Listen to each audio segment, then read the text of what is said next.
इस तस्वीर को गौर से देख लीजिए, कोई टीवी अखबार नहीं दिखाएगा। ये बॉम्बे हाई कोर्ट के नागपुर बेंच के जस्टिस रोहित दवे हैं। इन्होंने भरी अदालत में इस्तीफा दे दिया। आपको पता है इन्होंने क्या कहा? जस्टिस दवे ने माओवादियों से रिश्ते रखने के आरोपी प्रोफेसर साईं बाबा को पिछले साल बरी किया था। उन्होंने पिछले हफ्ते समृद्धि महामार्ग पर अवैध खनन के बारे में महाराष्ट्र सरकार के फैसले पर रोक लगाई थी। फिर क्या था, इन पर दबाव बढ़ा, इस्तीफा देना पड़ा। इन्होंने कहा कि मेरा ज़मीर गवाही नहीं देता है और अब मैं और काम नहीं कर सकता हूं, और इन्होंने इस्तीफा दे दिया। आप सोचिए, कल्पना कीजिए कि हाई कोर्ट का कोई जज बिहार में इस्तीफा देता और सरकार के किसी फैसले को रोक देता। पश्चिम बंगाल का जज, कोलकाता हाई कोर्ट का जज इस्तीफा देता और पश्चिम बंगाल के किसी फैसले को रोक देता। आपको पता है टीवी अखबार में क्या होता? कोहराम मच जाता, उस सरकार को इस्तीफा देना पड़ता, मुख्यमंत्री को सीधे कटघरे में खड़ा कर दिया जाता। लेकिन कोई खबर नहीं।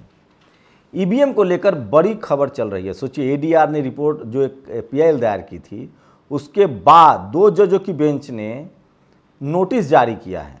2019 में संसदीय समिति ने पूछा था वीवीपैट को लेकर, उसका जवाब नहीं देता है चुनाव आयोग। अब उसको लेकर भी नोटिस जारी हो रहा है। तो ये तमाम खबरें हैं जो आपसे छुपाया जा रहा है। सोचिए, ये तस्वीरें हैं लखनऊ की। टमाटर के लिए लाइन लगी है। अखिलेश यादव ने ट्वीट किया, ये सब हाई प्रोफाइल सोसाइटी में रहते हैं, कौन लोग हैं? अगर यही तस्वीर किसी गैर बीजेपी शासित राज्य की होती या गैर बीजेपी की सरकार होती तो भाई साहब, प्याज पर भी सरकारें गिरी हैं। टमाटर 250 रुपये किलो है, कोहराम मच गया होता। लेकिन इस देश की मीडिया पाकिस्तान का टमाटर तो दिखाता है, पाकिस्तान की महंगाई तो दिखाता है, भारत की महंगाई नहीं दिखाता। और सोचिए, कल्पना कीजिए, जब ये फ्लैटों में रहने वाले, बड़े सोसाइटी में रहने वाले धन्ना सेठ जब टमाटर की लाइन में लगे हैं, तो इस देश के 90 करोड़ लोग जो 25,000, 10,000, 50,000 से नीचे कमाते हैं, उनकी क्या हालत होगी? उनके लिए भी लाइन लगा के कुछ राशन दे दिया जाता है, जैसे 5 किलो दिया जाता है। सोचिए, 5 किलो कच्चे अनाज की क्या कीमत होगी? गेहूं चावल की 40 रुपये अगर चावल है, गेहूं है, तो 200 रुपये। 200 रुपये के अनाज को पकाने के लिए आपको 1200 रुपये का सिलेंडर लेना पड़ेगा और 250 रुपये किलो का टमाटर लेना पड़ेगा। लेकिन क्या मजाल है कि इस पर कोई सवाल पूछ दे? कोई नहीं पूछने वाला है आपसे। मैं इसलिए कहता हूं कि इस देश का टीवी अखबार आपको पागल बना रहा है। सोचिए, मणिपुर में 160 लोगों से ज़्यादा की हत्या हो गई है। पुलिस के हथियार लूटे जा रहे हैं, सरेआम फायरिंग हो रही है। कोई रिपोर्टर नहीं जा रहा है, जैसे मणिपुर न हो गया कोई विदेश सात समंदर हो गया।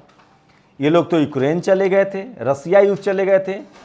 तमाम वो जो मुकेश अंबानी का चैनल है, वो दिन भर रसिया युद्ध, यूक्रेन युद्ध दिखाता रहता है, उसको मणिपुर नहीं दिखता है। मेवात में जहां हिंसा हुई है, 6 लोगों की मौत हुई है, वहां सारे अखबार चले गए। मुसलमानों के घर ढाए जा रहे हैं बुलडोजर से, 200 लोगों की गिरफ्तारी हो गई है। तो ये तमाम सवाल है इस देश के SC, ST, OBC माइनॉरिटी से पूछना चाहिए।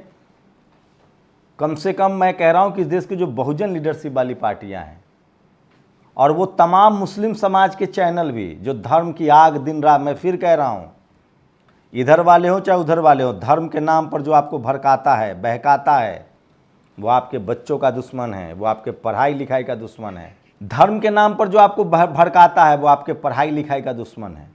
ये देखिए, कभी सारे नेता, इनके बच्चे विदेश पढ़ते हैं, वो असदुद्दीन ओवैसी के बेटा को कहिए, चाहे असदुद्दीन ओवैसी हो, चाहे इधर से कपिल मिश्रा हो, चाहे बीजेपी के नेता हो, धर्म की बात राजनीति करने वाले जो भी लोग हों, वो आपके बच्चे को अपने बच्चे को मोर्चे पर नहीं भेजेंगे, वो आपके बच्चों को मोर्चे पर भेजते हैं। इसलिए मैं कह रहा हूँ, धर्म की राजनीति से बाज आइए और अपने संवैधानिक अधिकार की राजनीति के प्रति सचेत होइए, नहीं तो आपकी आने वाली नस्लें नहीं बचेंगी। समझ लीजिए। तो अच्छा है, वो फिल्म क्रिटिक ने कहा है मणिपुर में रोज़ हिंसा हो रही है, 3 महीने से ऊपर हो गए। आज भी वो आगजनी की खबरें हैं, 3 लोगों के मारे जाने की खबर। लेकिन इस नोएडा में बैठे दलाल मीडिया चैनलों को दिन रात सिर्फ और सिर्फ मेवात की खबर दिखानी है। ऐसा लगता है मणिपुर इस देश का हिस्सा नहीं है। गिरीश मालवीय, ईवीएम पर बात करना है तो आज से ही शुरू कर दीजिए, क्योंकि यदि आप बोलने गए तो यह कहेंगे कि फलानी पार्टी जीत गई अब क्यों बोल रहे हो, ढिकानी पार्टी जीत गई अब क्यों बोल रहे हो। आज लोगों ने सवाल करना शुरू किया तो कुछ हो सकता है, बाद में बोलने भी गए कहाँ जा सकता है, 2024 फिर से हो जाने दो फिर देखेंगे।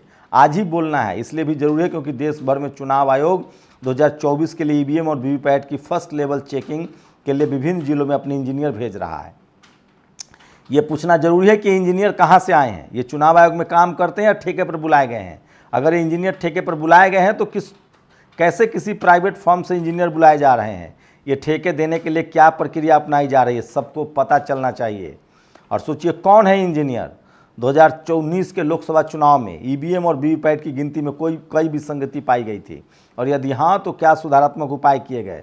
ये प्रश्न मैं नहीं पूछ रहा, यह प्रश्न 2019 में संसद में यह प्रश्न 2019 में संसद में पूछा गया था और आपको जानकर आश्चर्य होगा, इसका जवाब सरकार द्वारा अभी तक नहीं दिया गया है। ऊपर से 2019 के इलेक्शन में इस्तेमाल हुई 37% वीवीपैट खराब होने की खबर है। ये सारी खबरें हैं जो सोशल मीडिया पर आपको नहीं बताया जा रहा है। सवाल है कि इंजीनियर कौन है, इनकी वैचारिक सहमति क्या है। आप कैसे भरोसा कर सकते हैं कि कोई इंजीनियर इसमें गड़बड़ी नहीं करेगा जब ट्रेन में पार्टी के नाम पर गोलियां चल जा रही है। तो सोचिए, इस तरह से ये तमाम खबरें हैं जो सोशल मीडिया पर वायरल है, लेकिन कोई आपको दिखाने के लिए तैयार नहीं है। मैं इसलिए कह रहा हूँ कि सोशल मीडिया ही सच्चा मीडिया है, सोशल मीडिया ही बहुजन मीडिया है। नूह में ढाए जा रहे हैं गरीब मेब किसानों के मकान, ये सोशल मीडिया पर वायरल है। और यह अमित मालवीय ये कह रहा है कि बकरे की माँ कब तक खैर मनाएगी, देर सवेर राहुल गांधी को जेल जाना ही पड़ेगा। सोचिए, जब राहुल गांधी के लेकर ये कह रहे हैं तो आगे क्या होगा। और राहुल की सुनवाई के दौरान चीफ जस्टिस को खटके एससी के कुछ फैसले, एससी को सॉलिसिटर जनरल को हाथ जोड़ने पड़ गए। RS Gavai schedule caste community से आते हैं, उन्होंने ही राहुल गांधी को जीवन दान दिया है। वो जब कुछ फैसले पढ़ रहे थे तो उन्होंने कहा कि मुझे हाईकोर्ट, गुजरात हाईकोर्ट के कुछ फैसले खटक रहे हैं। वो तिस्ता सी तलवार का ही फैसले पर बात करने चाह रहे थे, सॉलिसिटर जनरल ने हाथ जोड़ लिया, कहा कि महाराज जाने दीजिए सर। सोचिए, अगर ये किसी और राज्य सरकार के मामले में इस तरह की खबरें लीक होती तो क्या होता। लेकिन कोई टीवी अखबार नहीं चलाएगा, नहीं दिखाएगा। आप सावधान होइए, समझिए। महिला डिप्टी कलेक्टर ने दिया इस्तीफा, एसडीएम पद से हटाए जाने से थी नाराज। बहुजन समाज के लोगों को प्रेरणा लेनी चाहिए। सोचिए, ये खबर सोचिए किस तरह से आपको मैं बता रहा हूँ। ये खबरें सारी नहीं चलती है। एमपी के मुरैना में एक महिला अधिकारी ने नौकरी छोड़ दी। डिप्टी कलेक्टर मेघा तिवारी ने नौकरी से इस्तीफा दे दिया। नाराज महिला डिप्टी कलेक्टर ने नौकरी छोड़ने के लिए अपर कलेक्टर को इस्तीफा सौंप दिया है। अगर इस तरह की खबरें किसी गैर बीजेपी शासित राज्यों से होती तो सोचिए किस तरह से बवाल कट गया होता, आप कल्पना कर सकते हैं। इसलिए मैं कह रहा हूँ, इस देश की मीडिया मनुवादी मीडिया है, जातिवादी मीडिया है, और वो आपको सच नहीं दिखा रहा है, आपसे सच छुपा रहा है। और सोचिए, वीवीपैट ईवीएम में जो इंजीनियर लगाए गए हैं, कौन लेता है ठेका पर, किस कंपनी का है, ये ज़रूरी नहीं है कि देश को जानना चाहिए। ममता बनर्जी ने कहा है कि मेरे पास सबूत हैं कि ईवीएम में 2024 में कैसे गड़बड़ी की जाएगी। सोचिएगा ज़रूर। शुक्रिया।